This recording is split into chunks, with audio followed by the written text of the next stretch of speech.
Hello and welcome to this Masterclass training series on how to bring your horse back into work. So many of us have horses that have been off for extended periods of time, and we wonder how best to bring them back into work without sort of lunging them in endless circles to tire them out or facing a bronc show on our first few rides. Horses that have been off for a while are more prone to seemingly unpredictable behaviors like shying. Shy or spooking, as it's also commonly known, is the most commonly reported dangerous behavior in horses at all levels of riding. A spooking horse is dangerous whether you're on its back or on the ground, because the spooking horse is demonstrating a very basic, innate or instinctive behavior, and that is the flight response. So when you're thinking about bringing your horses back into work, we need a method that works with the horse, that creates a calm, listening horse that's engaged with us. Hi, my name's Dr. Kate Fenner, and in this series, I'm going to show you how you can break training down to make it easy and enjoyable for your horse, how you can bring your horse back into work safely and calmly, and how you can teach your horse anything you like once you understand how the horse learns and how to apply the training principles. I've helped hundreds of horses and riders, and I can help you too by giving you a set of tools that will transform your relationship with your horse, providing both of you with the confidence you need to move forward and put unwanted behaviors behind you by simplifying the training process for you and the learning process for your horse and putting the fun back into your partnership. In this video, I'm going to explain the most important aspect of training your horse that is often overlooked, ignored, or not even considered, and tell you how it's a pivotal component for your success. Understanding and applying this element alone will get you most of the way to bringing your horse back to work safely and calmly. In video 2, I'll show you how you can implement this into your training and how you can apply the science of how your horse learns to every interaction you have with your horse for a safer and happier relationship. Oh yes, Candy Equine is all about the practical application of the evidence-based methods. And in video 2, we'll show you how easy it is for you to apply the principles and how your horse is going to love it. We'll take what we learn in videos 1 and 2 and apply that to a more real-life training lesson in video 3. I'll keep the exact content of that a surprise, but I will tell you this much. This lesson forms the basis of your future on the ground and under saddle training. If you only teach one lesson, this is the one to go with. So it's not rocket science, it's equitation science, and it'll work for all the right reasons. Be prepared to bring a happy and relaxed horse back into work that is engaged and focused on you and not all the potential scary things in the environment. Okay, if you think you can handle it, let's get started. I just want to tell you a little bit about me before we go any further, as I think it's possible that our stories aren't that different, at least where we probably both began looking for a better way. And longer than I care to mention, I found myself in the winner's circle at a Rolex International dressage competition. Good place to be, right?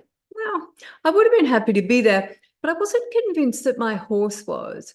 In fact, he was tense. And even the judge wrote this in the comments on the freestyle test that I won.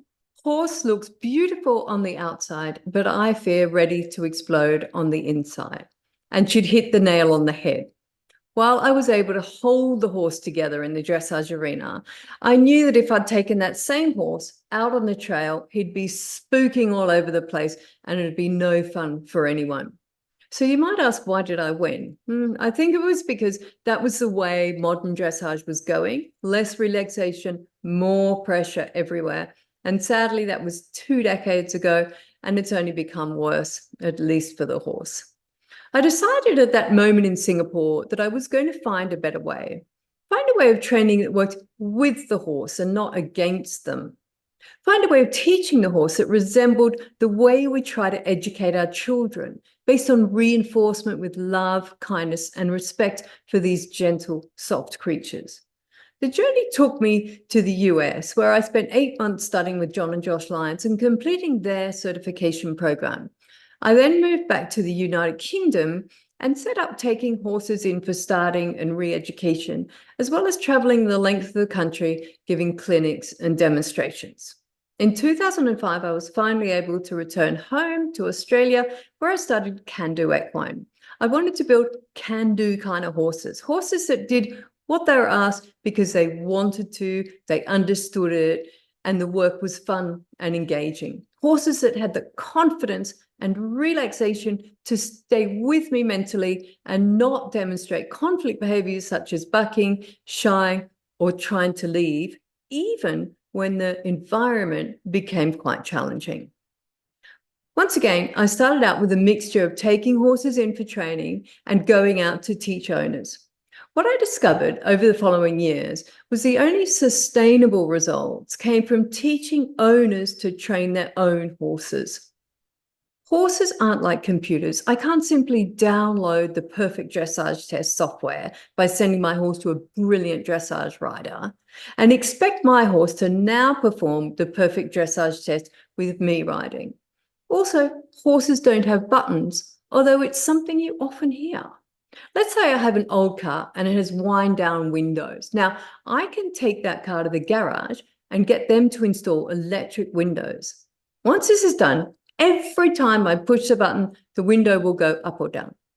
But horses don't have buttons. I can't install buttons or software on my horse. The problem is that people are always telling you you can, right? Just send the horse out to a trainer, someone who knows what they're doing, someone that's better than you, and problem solve. That person can install all the buttons you need. Sadly, as I'm sure many of you are aware, this is simply not the case. So I decided that in order to make real and lasting changes in the lives of horses and their owners, I needed to teach the owners how to train their own horses. I felt my time with John and Josh Lyons had given me a good foundation, and riding coaching qualifications that I had from the British Horse Society and Equestrian Australia were also useful, but I really felt something was missing. And this centered around the horse's emotional level during training. So off I went back to school. I completed a Bachelor of Equine Science, and for my honours project, I did an experiment with 100 horses, investigating what I call the engagement zone. We'll talk a lot more about the engagement zone during this series and how it relates to emotional level and how regulating that in turn helps us to keep our horses' attention and bring them back to work safely and calmly. That led me to the University of Sydney, where I completed my PhD in equine behaviour and training. So now I'm Dr. Kate Fenner, and I'm an honorary lecturer in the Equine Science Department at the University of Queensland here in Australia, with a teaching and research focus on horse behaviour and training. I've written more than 25 peer-reviewed journal articles, again, with that focus on horse behaviour and training, and more recently, safety and welfare. So I told you in today's video, I was going to share with you one of the most important and overlooked factors in training that, once you're aware of it, will change the way you interact with your horse forever. So what is it? It's the horse's emotional level. Once we understand how to assess and regulate the horse's emotional level, we can then use combined reinforcement, the subject of the next training video, to engage the horse with learning and allow them to focus and relax. Every time we do this, and with every new lesson we teach the horse, no matter how small, it makes the horse's world more predictable, giving them confidence and leading them away from those unwanted, dangerous behaviors such as shying, spinning, and running off. It will even help with barn sale horses. If you've got a horse that hates leaving their friends, well, this is for you. In fact, it's for anyone who wants a more relaxed and engaged horse and a safer, more fun ride. So onto emotional level. Our horses are always learning when we're with them, and we can take advantage of this fact by not only recognizing it, but by preparing for it. One of the major influences on how your horse learns is their emotional level. Horses are either too emotional, meaning scared or anxious, or not emotional enough, meaning bored or not focused, and are not learning optimally at best and not learning exactly what you want them to know at worst. So let's take the example of leading the horse out to the pasture. It's a terribly windy day. You're in a hurry because you're late for work. You throw the head collar on the horse. You literally have to pull them out of the stable into the chaos of the yard, and with things blowing around and doors banging. The horse's head is really high, is pulling backwards, but you persevere because you've got to get to work. And you make it to the gate, you're not quite sure how, and the horse pushes past you, banging his hindquarter on the fence post as he goes, and you thank goodness it wasn't you he crashed into. Now, this isn't an unusual situation, and while you hope it will never have to be repeated, the horse has learned something from this experience and very likely to repeat some, if not all, of that behavior next time you take him out, rain, hail, or shine. One of the main reasons this lesson is going to stick so well is that your horse was scared during the learning process. He was too emotional. Horses are hardwired to remember things that scare them because in the wild, it's very important for their survival. This is both why fear works so well as a motivator for training and why we never want to use it. But we'll discuss motivators for training in a moment. So the scared horse is learning, but probably not what we want them to know. What about the bored horse at the other end of the emotional level scale? This horse is also not learning optimally, if at all, because he's simply not engaged with us. Remember when you were at school and you had one of those teachers, I had one for history, that spoke in a monotone and was so dull. You'd stare out the window and count the minutes until the bell rang.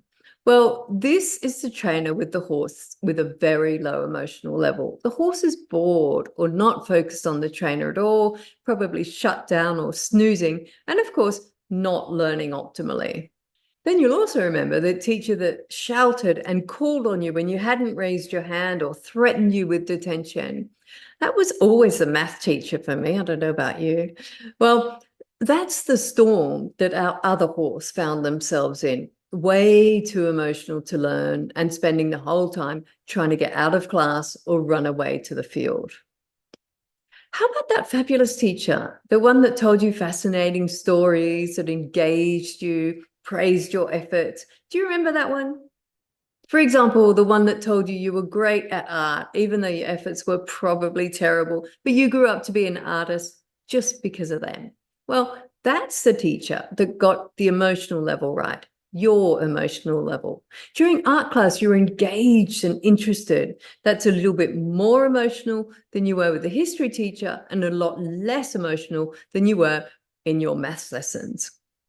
This is also the teacher we want to be for our horses. Interesting, engaging, but always making sure the student remains relaxed and grows in confidence throughout the lesson. Our horses are individuals, and you know your horse better than anyone else. So you're the best person to judge where his or her emotional level is.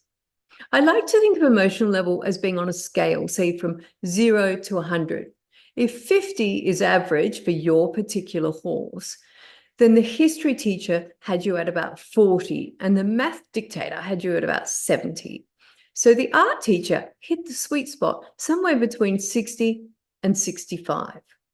A few years ago, when I was doing my honours research project, my equine science degree, I put this to the test to see just how much we had to increase emotional level to engage horses with learning. I found somewhere between 10 to 15% above their resting rates worked well, and I call this the engagement zone. This is where the horses were relaxed, attentive, engaged, and learning optimally. Getting the horse into the engagement zone and keeping them there during training and riding, particularly if you're in a situation that might present challenges to the horse, such as when you're bringing the horse back into work or if you're in a new environment, is the number one most important aspect of safe training and riding. When left unaddressed, the number one thing that leads to horses displaying dangerous behaviors such as bucking, rearing, shying, spooking, and running off. Okay, I can hear you say that's all good, but how do I assess my horse's emotional level? And once that's done, how do I regulate it?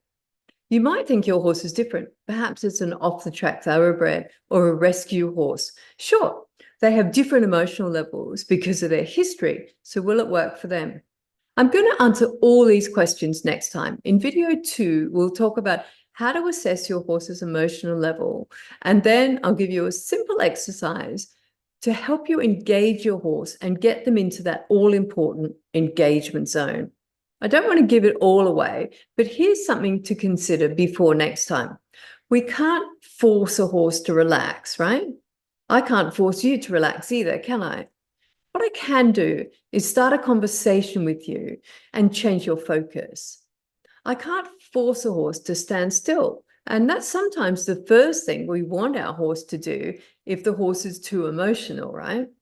So that's where we're going to start with the horse in the next training video, a young horse that's been getting overly emotional. If you have signed up for the series, the next video will be delivered directly to your inbox. If you haven't signed up yet, don't miss out on the rest of the series by signing up below. The series will only be available for about a week, so please feel free to share this page on Facebook or with your horse-loving friends. In the meantime, leave me a comment. I do love a comment. And tell me a bit about your horse. Have you had him or her for a long time? Has your horse been out of work for a long period? Does your horse have any behaviors that you look forward to seeing the back of when you're able to get him or her into the engagement zone, relaxed and focused on you? I know Amanda told me yesterday that she was really looking forward to learning how to get her horse to relax and engage because her gelding's been off work for 6 months and it's looking pretty fresh in the paddock. So I will see you tomorrow.